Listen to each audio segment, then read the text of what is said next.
Saya Ifik Arifin. Saya Teguh Prasetya. Kita berada di Techniques by Inixindo.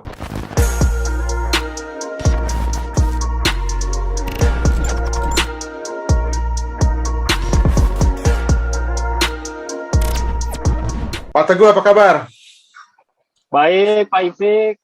Sehat, Pak Teguh ini sekarang masih ya, dan baru-baru diperpanjang kayaknya. Ketua Umum ASIOT ya Pak ya? Asosiasi Amanah IoT Indonesia, gitu ya Pak singkatannya? Ya, betul. Amanah dari teman-teman semua nih Pak. Ya. Tapi mungkin Pak Teguh, sebelum kita masuk ke IoT, boleh nggak saya tahu sedikit background dari Pak Teguh sendiri? Dulu SMA-nya di mana nih Pak? Saya kebetulan dari Surabaya. Surabaya. Betul. Jadi kalau ditanya asli mana, saya asli Surabaya, Pak. Kebetulan saya SD, SMP, SM, namanya Sekolah Perintis Sekolah Pembangunan waktu itu. Proyek Perintis Sekolah Pembangunan, PPSP. Itu di IKIP Surabaya, Pak. Jadi saya sendiri waktu itu menikmati itu tadi, Pak. SD 5 tahun, SMP 2 tahun, SMA 2 tahun, begitu Pak ya. Dan setelah itu jadi kuliah di ITS, di Surabaya juga Pak. Tapi setelah sampai kuliah selesai, ternyata bosen Pak di Surabaya terus. Jadi kebetulan pada waktu semester terakhir dapat beasiswa dari Indosat. Jadi begitu selesai lulus ya, melamarlah di Indosat dan meneruskanlah karir di Indosat Pak. Nah, di Jakarta, betul. Jadi sempat di Indosat itu diperbantukan ke berbagai anak perusahaan. Salah satunya adalah membuat Indosat M2, Pak, waktu itu tahun 2000. Membuat Indosatnet dan segala macam. Jadi yang membidani M2 dari awal. Simatupang ya? Kantornya di Simatupang, dekat Simatupang itu ya? Betul, kita buat gedung di sana gitu dan operasikannya sampai tahun 2008. Kebetulan setelah 2008 saya harus balik lagi ke Indosat, memperkuat teman-teman di Indosat untuk untuk memperkuat seluler ya. Pada waktu itu seluler, ada perang tarif, gitu. Saya pegang brand marketingnya, pegang value added service, BlackBerry, kenalin BlackBerry sampai BlackBerry selesai, Android gitu Pak ya. Dan BlackBerry top. Sebelumnya Nokia dulu Pak. Nokia dulu. Ya, komunikator, betul. Setelah BlackBerry eranya, kemudian 2011 saya ambil pensiun dini Pak dari Indosat. Karena galau Pak. Iya Pak, galau. Umur 40 Pak, live bikin networking. Iya, mudah, setelah umur 40 saya ambil pensiun dini Pak dari Indosat, kemudian bikin cloud Pak. Jadi waktu itu kita bikin Indonesian Cloud sama KRG waktu itu Pak. Jadi kita bikin forum, kita bikin Indonesian Cloud-nya sampai tahun 2012. Kemudian 2013 saya kebetulan diajak teman, jadi ya oke lah kita kembangin di Alita. Nah di Alita itu kita mikir untuk kita mulailah di sana kita kembangin Internet of Things gitu. Jadi itu sejak 2013 dan sampai dengan 2013 sudah bergerak di IoT ya Pak? Sudah mulai Pak. Jadi bikin studinya, kemudian 2015 kita bikin buku All About IoT dan itu masih forum Pak bentuknya, Indonesia IoT Forum. Kemudian 2016 kita rame-rame sama teman gitu ya, kita establish beneran nih IoT forumnya gitu ya. Nah, 2017 kita bersama-sama Kominfo bikin roadmap IoT, 2018 jadilah asosiasinya, kemudian 2019 kita dengan Kominfo bisa membuat kerangka hukumnya Pak. Jadi waktu itu ada Peraturan Menteri 1 bersama Pak Rudiantara zaman itu, Pak, kita buat Peraturan Menteri 1, ada lisensi kelas, dan demikian penyelenggara IoT baik yang berbasis seluler maupun berbasis non seluler bisa secara legal menggelar jaringan IoT di Indonesia gitu ya. Dan unlicensed dan licensed tentunya. Dengan demikian maka tonggak awalnya di sana. Nah, setelah itu terusan Pak disuruh megang jadi ketua umum, framework-nya bagaimana asosiasi ini bergerak, tidak hanya ngomongin masalah sosialisasi, edukasi kan, karena waktu awal ini kan itu yang paling penting ya. dengan bapak-bapak di Kominfo, dengan teman-teman di Kominfo, kita bikin roadshow Pak, 10 kota setiap tahun gitu, sampai dengan pandemi gitu, bikin kompetisi, bikin IoT creation gitu. Jadi kita pinginnya kan dengan IoT kita tidak hanya menjadi user, tapi kita bisa jadi makers. Oleh sebab itu kan tematiknya selalu makers creation. Mulai dari teman-teman SMK, universitas, startup, dari situ kita dorong semua untuk menjadi satu industri dan satu bisnis dan memenuhi ekosistem daripada IoT itu sendiri. Ekosistemnya dibentuk. Bentuk ekosistem. Jadi sosialisasi, edukasi, kemudian kita bikin standarisasi dan regulasi, dan yang berikutnya adalah di asosiasi ya kita bikin kolaborasi, baik itu kolaborasi secara domestik maupun global. Jadi kita menggalang kerjasama dengan Singapore International Industry Automation Association, dengan Taiwan, dengan Jepang, gitu ya, dengan negara-negara lain, dengan India juga, dan kita juga menjadi member dari WITSA ya, World Society Alliance di sana, mewakili Indonesia. Jadi dengan begitu kiprah kita juga kemarin teman-teman juga betul Dubai Expo ya untuk nanti di kancah global. Jadi ya kembali lagi kita memang kepinginnya bahwa dengan IoT ini teman-teman bisa berkiprah lebih banyak karena pangsa pasarnya setelah jadi kita pinginnya dengan paket yang besar yang menurut perkiraan kita hitung itu di tahun 2025 itu akan mencapai 40 S. Kemudian dari sisi perangkat sendiri akan mencapai 678 juta perangkat atau device IoT yang ada di sana. Kita sangat berharap industri ini tumbuh, gitu. Ekosistem lokal tumbuh. Dengan demikian maka tidak hanya perusahaan yang sudah established saja, gitu, tapi bahkan juga akan timbul startup baru yang sudah mulai gitu. Sekarang ada lihat kan merek banyak di lokal gitu ya, di samping merek global. Kemudian juga di sisi kesehatan gitu, healthcare. Apalagi kita sekarang menghadapi COVID dan segala macam. Nah ini adalah kesempatan-kesempatan yang bisa dipergunakan oleh ekosistem lokal, industri lokal ya, untuk berkiprah di sana. Kembali lagi, 40 billion US too big untuk dinikmati satu entity gitu. Jadi harus dikerobutin rame-rame. Belum lagi edukasi gitu ya, masalah orang. Bagaimana kita bisa meningkatkan skill, bisa meningkatkan kompetensi. Oleh sebab itu, kan kemarin rame-rame tuh, ayo kita bikin standar kompetensi keahlian nasional Indonesia di bidang IoT. Dan itu sudah ada oleh Menteri Tenaga Kerja sudah dibikin 2020. Dengan adanya itu, maka framework-nya sudah ada nih. Kalau kita mau bikin peta okupansi, KKNI-nya juga sudah ada. Bahkan sebagian modul-modul IoT-nya juga sudah siap, Pak. Jadi ini kalau Indixindo mau terjun ke sana juga, kita sangat welcome, Pak. Tahun ini, menurut kita, tahun 2022 ini adalah tahun kita untuk melakukan percepatan. Karena ternyata IoT itu tidak lekang gara-gara pandemi, Pak. Malah gara-gara pandemi, semua orang kenal IoT. Semua orang kenal tombol tanpa nyentuh, kan gitu. Itu gara-gara IoT. Dengan pandemi, kita kenal yang namanya operator lihat doang gitu. Tadinya kan harus ditempelin, sekarang cuma ngelihat pakai kamera aja udah terukur temperatur kita. Nah, thermal sensor semua itu Pak ya. Dan jangan lupa Pak, mayoritas penduduk Indonesia itu sudah punya terminal IoT, yaitu smartphone mereka. 12 smartphone kita.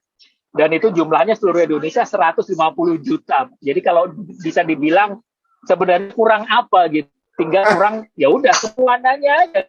Ya, Pak Teguh, tadi sampai, handphone ya Pak, sampai di handphone, Bapak bilang 150 juta handphone. Jadi ini IoT yang digenggam gitu ya Pak ya. IoT sudah ada di kita sebetulnya. Pak, boleh nggak, sebetulnya saya sih paham betul apa arti IoT, tapi mungkin untuk pendengar ada juga yang belum begitu paham IoT itu sebetulnya apa sih gitu, apa syarat-syaratnya sehingga kita bisa menyebut sesuatu itu sebagai IoT gitu Pak Teguh. Jadi IoT itu sendiri sudah didefinisikan menurut definisi di ITU ya, itu rekomendasi Y2060. bulan 6 tahun 2012. Jadi sebenarnya definisinya sendiri sudah sejak 2012. Yang didefinisikan adalah sesuatu yang satu dan yang lain, baik melalui jaringan fisik maupun jaringan virtual gitu, dengan menggunakan teknologi ICT. Baik itu teknologi yang ada saat ini maupun teknologi yang akan berkembang nantinya. Nah, ini kan berarti definisinya luas banget. Dan di sana, di definisi itu, IoT ini dibagi 4 lapisan. Lapisan yang pertama adalah perangkat atau sensor. Berbagai macam jaringan, itu ada satu platform yang untuk memanage perangkat, untuk memanage security, untuk memanage database-nya, untuk memanage juga jaringan. Gitu. Jadi ini adalah platform. Di atas platform ada aplikasi. Nah, aplikasi ini yang biasanya end user atau customer ini taunya apa? Oh, ini smart home, oh ini smart building, smart energy, segala macam smart itu adalah aplikasi yang kembali lagi menyatukan antara platform, jaringan, dan perangkat-perangkat sensor yang ada di bawahnya. Inilah yang menjadi satu kesatuan IoT, solusi IoT tersebut. Secara definisi begitu nih Pak Isi. Ya, jadi IoT itu pokoknya segala sesuatu yang cerdas, berarti dia punya intelligence di dalamnya Pak ya, karena dia cerdas. Ya kan? Berarti Betul, dia Pak. Karena dia cerdas, jadi kita bisa mengandalkan dia sebagai otomatisasi ya, barangkali ya. Otomatisasi, serba otomatis, karena dia bisa mengambil decision. Dia tahu betul apa yang harus. Nah, itu nanti menjadi gabungan antara IoT dengan kemampuan artificial intelligence gitu ya, dengan kecerdasan buatan yang bisa membuat decision making-nya jadi otonomus gitu. Jadi ini nanti akan kita gabungkan beberapa hal yang memang saat ini menjadi tren. Ya, di mana-mana AI atau AI. Betul.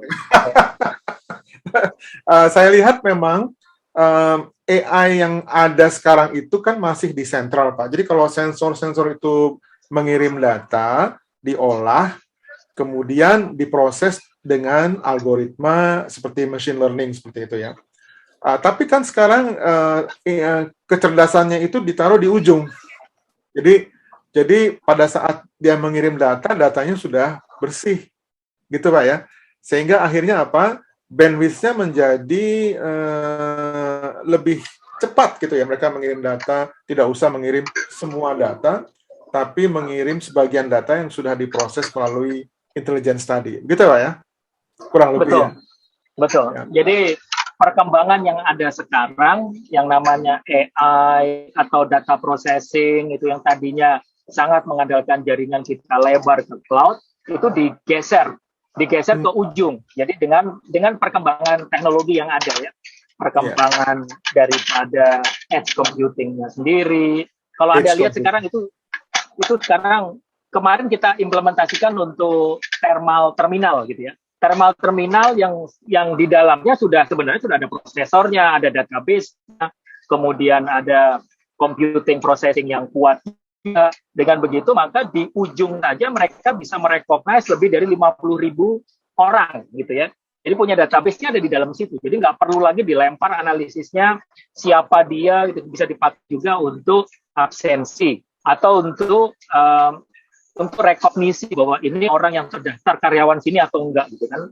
50.000 kan gede ya di sana. Nah, itu dengan begitu maka bisa menghemat jaringan nih. Jaringan hanya dipakai untuk komen saja sebenarnya. Oke, kalau nanti enggak maka action code-nya jangan dibukain pintu misalkan. Nah, hal-hal seperti ini sekarang sudah bergeser ke ujung. Jadi perangkat itu sudah tidak hanya sebagai sensor aktif, tapi juga menjadi perangkat cerdas di sana yang memungkinkan segala macam analisis bisa dilakukan atau kegiatan computing lah bisa dilakukan di dalam sensor atau embedded dalam satu sensor tersebut.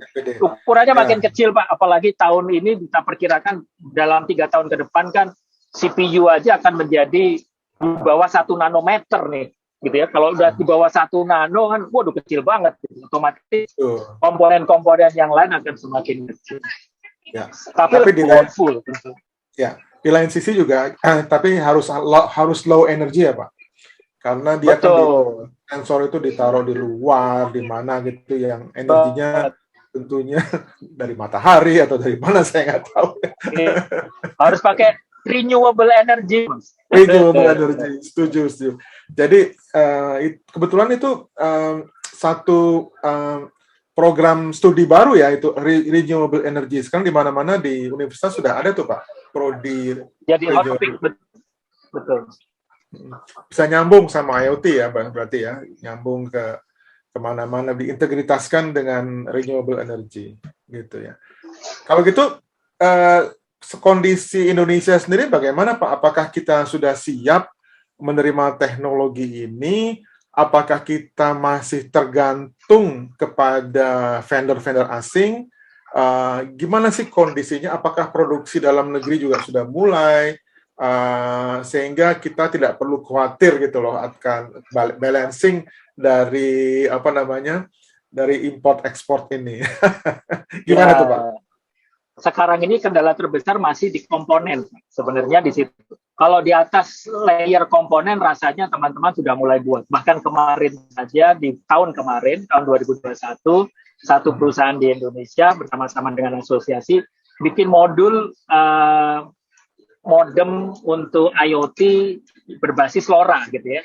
Dan itu produk lokal, itu namanya Garuda gitu ya. Dan itu produksi lokal, Pak. Jadi modul IoT lokal yang bisa dipakai untuk sensor apa aja itu kita sudah bisa bikin. Dan jumlahnya pun kita bisa penuhin. Asal ya itu tadi Pak, supply komponen ini karena di Indonesia chip makers ini nggak ada.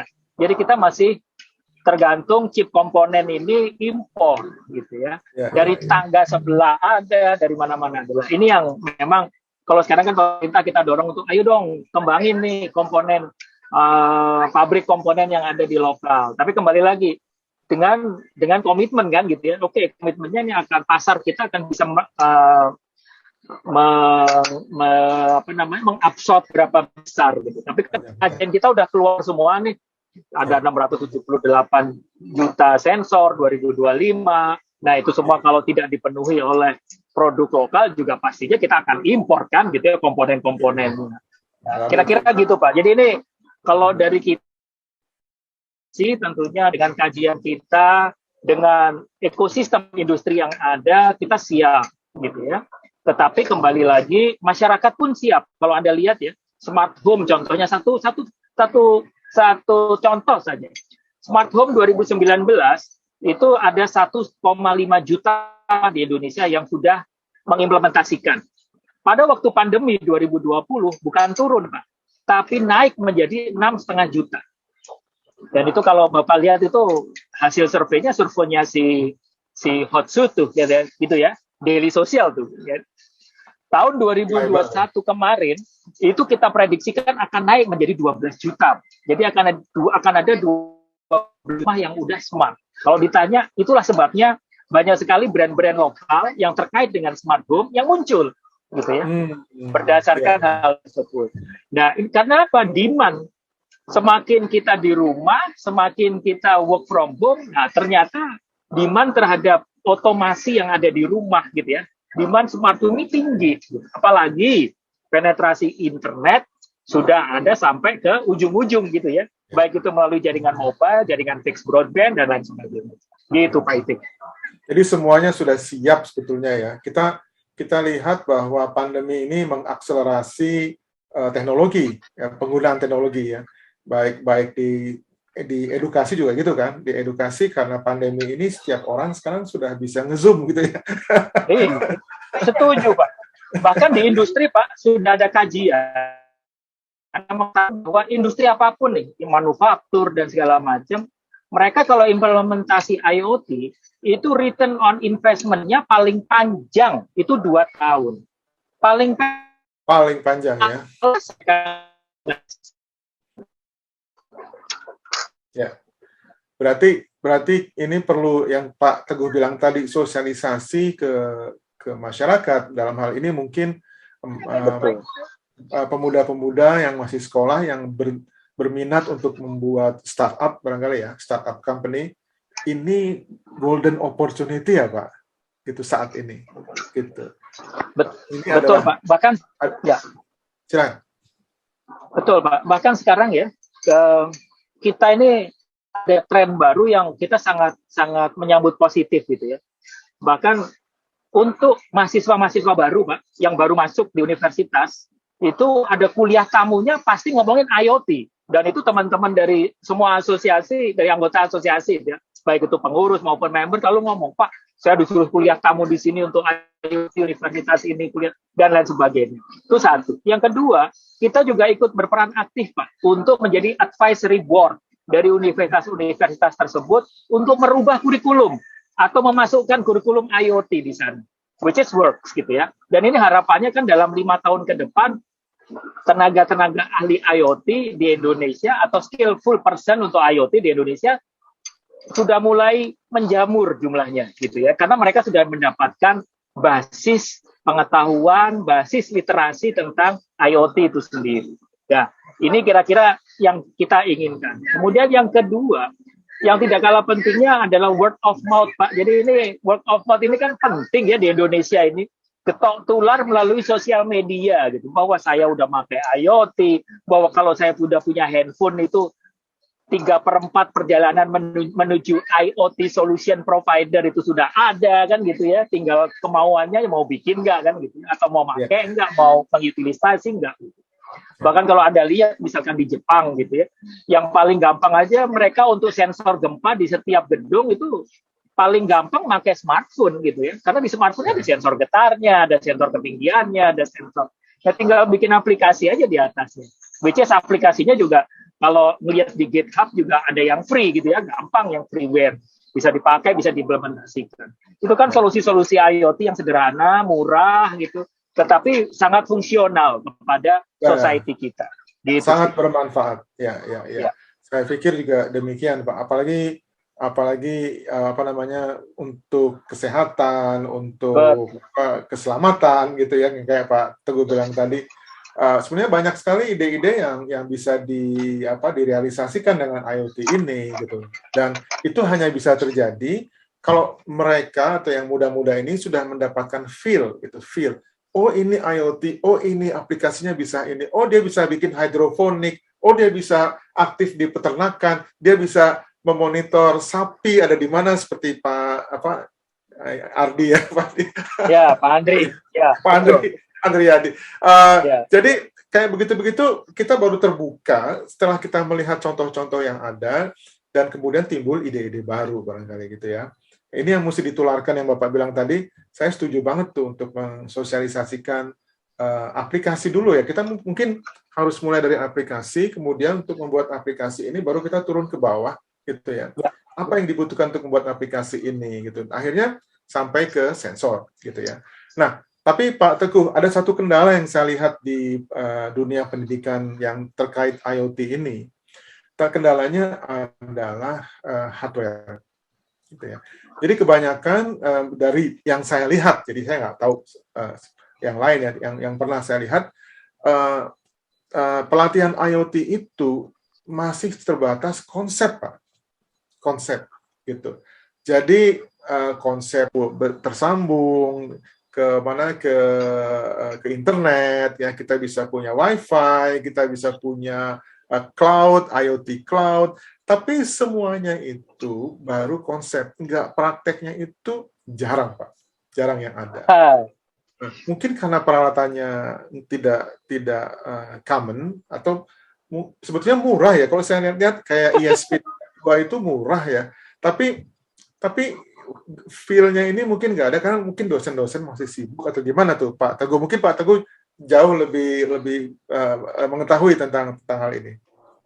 Jadi ya kembali lagi Pak, makanya kita sampai dorong teman-teman lokal untuk bikin modul IoT. Itu kan gara-gara kemarin sebelum tahun 2020 gitu kan, kita sempat ngomongin, waduh, kalau kita di modul-modul begini aja dari luar, kapan majunya kita kan? Gitu. Nah, akhirnya terus kebetulan ada lokal startup yang berkembang di situ dan kita dorong terus gitu ya. Dan itu didorong oleh grup besar juga gitu. Itu Jarum Group yang dorong dan akhirnya jadi modul Garuda ini. Dan itu juga kita sediakan. Jadi kemarin itu tempat kita bagi-bagikan aja di modul Garuda ini untuk sosialisasi. Jadi kalau di kita Mas yang namanya pelatihan IoT sampai mendapatkan sertifikasi itu hands on sampean.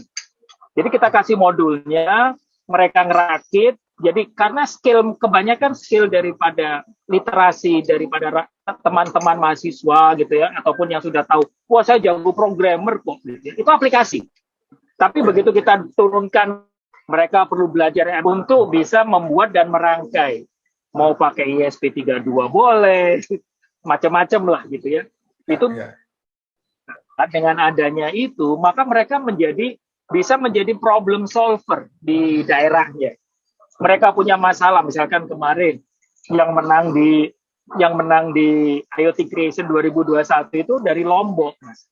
Dan itu mereka hanya bilang, saya bikin roastery kopi gitu ya, agar suhunya sesuai, kualitasnya sesuai. Dengan begitu maka kualitas kopinya nanti untuk diproses selanjutnya menjadi kopi seduh itu menjadi bagus gitu ya. Nah, jadi contohnya pada waktu kemarin yang menang gitu ya di IoT Creation, ya itu dari Lombok. Mereka bikin solusi untuk roastery kopi ya. Dari biji kopi ini gimana dimasaknya, dimonitor suhunya, dimonitor tingkat kematangannya gitu ya.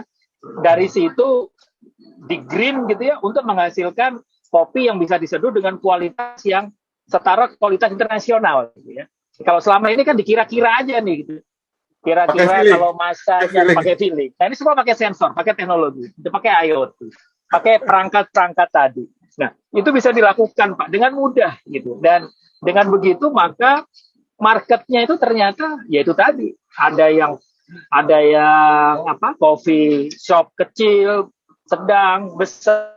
Itu lagi rame loh Pak. Kopi-kopi ini kan lagi heboh. Oh, itu dia. Sekarang semuanya bikin toko kopi kan gitu ya. Kopi. Ya. Kebetulan saya juga suka kopi Pak. Jadi saya seneng banget gitu. Apalagi salah satu kopi jadi startup yang jadi unicorn kan gitu. Wah, itu udah semakin bagus lagi gitu. Sepertinya gitu ya. Goalsnya seperti itu. Goalnya akan jadi unicorn baru. Tapi kembali lagi berbasis teknologi itu semua mudah untuk dilakukan. Ya ternyata itu tadi Pak, sudah banyak startup IoT juga yang direcognize secara global.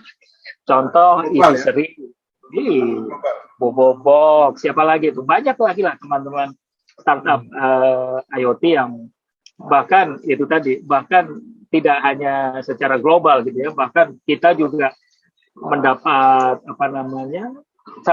banyak member kita itu yang venture capital yang selalu ngeliatin mana teman-teman yang sudah siap ataupun startup yang sudah siap untuk go global gitu ya, untuk tidak hanya tentunya market Indonesia juga masih gede sih gitu ya, tapi yang menurut mereka juga bernilai juga di global. Oleh sebab itu kemarin kita kirim delegasi kita dari Asosiasi IoT untuk bercerita use case IoT di Indonesia, perusahaan-perusahaan IoT di Indonesia gitu ya.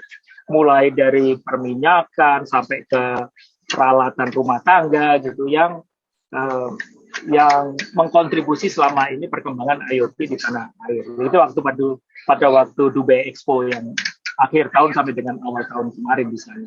Dan itu responnya sangat positif dari luar juga, dari investor juga gitu. Wakil kita di Dubai siapa Pak? Dari ASIOT ada? Dari ASIOT kita kirim 2 orang Pak, yang satu wakil ketua, jadi Andriadi ke sana, kemudian sekjen. Andri ke sana. Kita juga ke sana. Itu bercerita untuk semua. Andri ASIOT. Andri ya. Mainan minyak ya, di sana. milenial. Oke.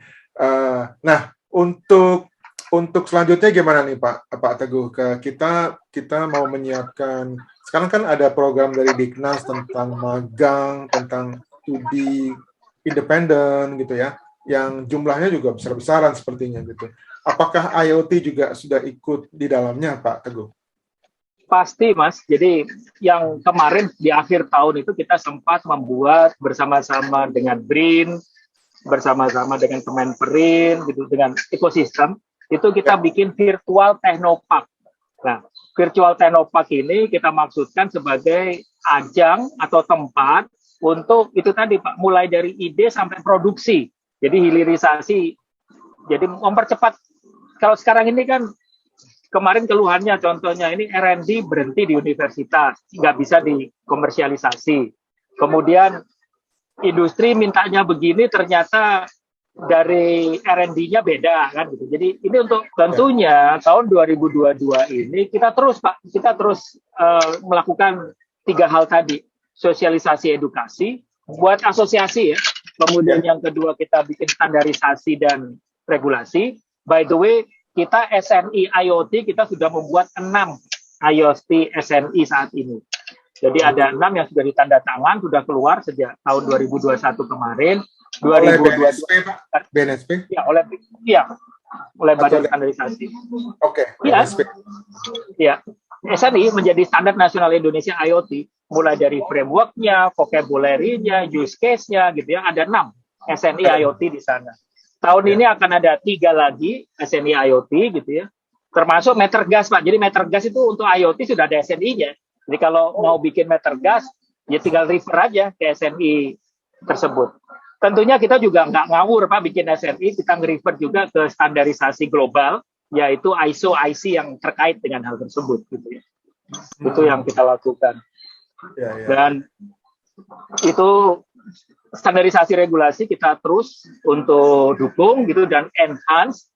Tahun ini juga kita harapkan akan ada revisi Peraturan Menteri 1 2019 kemarin dengan menambahkan frekuensi 433 MHz bisa dipakai untuk IoT. Dengan demikian akan ada use case perangkat IoT bisa menjangkau 20 kilo, 30 kilo gitu ya, sensor-sensor yang terutama yang untuk rural area gitu ya, yang daerah-daerah yang membutuhkan itu. Tanpa LoRa. Betul, LoRa ya. Pakai 433 MHz. Tapi juga kembali lagi kita juga terus mengupayakan yang unlicensed, tetap unlicensed Pak ya. Sampai itu ada juga yang kebutuhan license ya. Itu juga kita akomodasi. Dan kita harapkan dengan revisi tersebut akan secara legal akan tercukupi. Kemudian yang ketiga kolaborasi. Kita terus melakukan kolaborasi, sinergi antar ekosistem, baik itu yang sifatnya lokal maupun global seperti tadi. Jadi dengan demikian maka pertumbuhan industri IoT itu tumbuhnya bukan linear lagi, tapi sudah logaritmis naiknya. Nah kalau sudah begitu kan untuk bisa mencapai tujuan kita atau mencapai prediksi kita tahun 2025 itu marketnya 40 billion US, kemudian jumlah sensor 678 juta, akan terrealisasi dengan mudah. Gitu. Kira-kira kita kan kalau dari asosiasi itu nyiapin landasan, nyiapin dasar, kemudian nyiapin kesiapan ekosistemnya. Once ekosistem ready, ya mereka akan bisa bersinergi satu dengan yang lain gitu ya, supaya mempercepat perkembangan. Kan ujung-ujungnya gimana perkembangan dipercepat gitu. Gimana memenuhi demand, gimana memenuhi memecahkan solusi. Baik itu solusi di kota, smart city, smart village gitu. Solusi transportasi dan lain sebagainya. Kesehatan yang sekarang memang menjadi tren. Ya, mungkin prioritas pertama kesehatan, kemudian yang kedua smart city itu juga saya lihat masih belum begitu lancar Pak ya ininya ya. Betul. Mungkin masih perlu, karena kalau smart city itu ada kaitannya sama politik juga barangkali ya. Jadi kalau lagi ada pemilihan, ada pemilu, ada pemilihan daerah, itu tiba-tiba ya kemarin sempat kalau smart city masalahnya kan anggarannya ada di Pemda ya. Anggaran Pemda tahun kemarin kan banyak terserap untuk subsidi COVID ya. Nah, mereka menjadikan itu coba dikurangin dulu spending smart city, tapi mereka dipakai untuk subsidi kebutuhan dasar COVID. Gitu. Nah, dengan adanya COVID yang sekarang sudah mereda, otomatis smart city ini menjadi naik lagi gimana? Gitu sih, Mas. Jadi optimis kita melihat ke depan ya, Mas Teguh ya. Rasanya kita sudah melihat 2020 itu yang paling worst, 2021 kita bouncing back, 2022 harusnya even bigger gitu ya. Harus. Ya kita sih growth CAGR 15%, 20% itu biasa lah kalau di IoT. Iya. Oke, Pak Teguh. Jadi saya lihat hasil dari pembicaraan kita ini kurang lebih bahwa ini ada potensi yang sangat besar untuk semua orang sebenarnya, terutama untuk startup barangkali yang muda-muda, Betul. barangkali mereka bisa melihat ini sebagai satu golden opportunity di mana semuanya udah lengkap, bahkan Ya. regulasi pun sudah diatur gitu sama Pak Teguh dan kawan-kawan gitu ya, sudah disiapkan gitu. Kita tinggal sama pemerintah, Pak. Kita kan sebagai enabler-nya saja. Enggak, kita tinggal dancing di atasnya aja, Pak. Betul. Kita tinggal memanfaatkannya. Jadi kita nggak usah nunggu lagi apa namanya, ini aturannya belum ada, itu belum ada, sehingga nggak bisa bergerak. Tapi menurut saya sekarang semuanya sudah ready. Dari sisi teknologi juga sudah ada, dari sisi vendor yang mensupport juga banyak gitu ya. Terus dari tenaga ahli, saya pikir banyak juga ahli-ahli IoT yang sudah ada di Indonesia ini, Pak. Ya, saya tahu banyak tuh beberapa teman-teman kita tuh. Ntar kalau saya sebutkan nggak menyebut yang lain nggak enak juga. hasil survei Mastel, Pak. Hasil survei Mastel interesting. Ternyata 60% perusahaan di Indonesia sudah punya SDM IoT. Coba. Internal 60%. Loh, Pak. 60% mengatakan bahwa saya sudah siap dengan internal. 40% ngomongnya oke, saya tergantung kepada outsource, kepada teman-teman penyedia solusi. Tapi ini kan amazing gitu ya, bahwa 60% perusahaan di Indonesia sudah siap dengan tenaga ahli IoT in-house. In-house. Harus surprise. Surprise. Sebesar itu ya, sebanyak itu. Ya, mudah-mudahan. Sebanyak itu. Ya. Tapi memang kita lihat bahwa jangan sampai kita sebagai konsumer aja gitu. Itu yang tadi Pak Teguh bilang. Setuju. Awalnya gitu ya, saya setuju ya. Kalau jadi konsumer, jadi penonton, akhirnya kita cuma bisa spending money aja ya, tanpa bisa earning gitu ya. Nah, untuk itulah saya juga sependapat, kita akan coba ikut sosialisasi Pak tentang IoT ini, bahwa kita bisa menciptakan sesuatu yang belum ada barangkali ya, sehingga bisa berperan di IoT ini. Gitu ya Pak ya, kurang lebih ya. Itu kan misi dari ASIoT juga barangkali ya di situ. Untuk SDM yang berkualitas di IoT. Oke. Pak Teguh, saya rasa kita sudah cukup panjang lebar nih untuk narasi hari ini. Nanti akan ada rame-rame dengan teman-teman yang lain gitu ya. Saya juga ingin coba dengan beberapa teman-teman yang aktif di IoT. Dengan Andriadi saya sudah pernah, Pak. Sudah pernah membicarakan sensor-sensor yang dipakai oleh sapi-sapi itu ya. Itu amazing. Dan kita nggak sangka bahwa ternyata banyak yang bisa dilakukan di dunia peternakan gitu ya, apalagi pertanian, macam-macam, dengan bahkan kopi yang Bapak cerita itu aja udah amazing banget. Karena kenapa begitu? Dia dari fine kayak mekanik tuh, fine mekanik ya Pak ya. Jadi begitu halusnya dia sehingga rasanya itu ternyata internasional gitu, diakui oleh standar internasional. Itu kan luar biasa Pak. Ini gara-gara sensor yang kita taruh di situ aja gitu ya. Ada pesan apa lagi Pak Teguh untuk anak-anak muda yang sekolah teknologi ini? Karena IoT itu kan ada 3 ya, hardware sensornya, kemudian programnya, artinya codingnya, kayak C language segala macam atau Python. Kemudian ada aplikasinya gitu ya. Nah, pesannya Pak Teguh apa nih untuk anak-anak muda supaya belajar ke arah sana?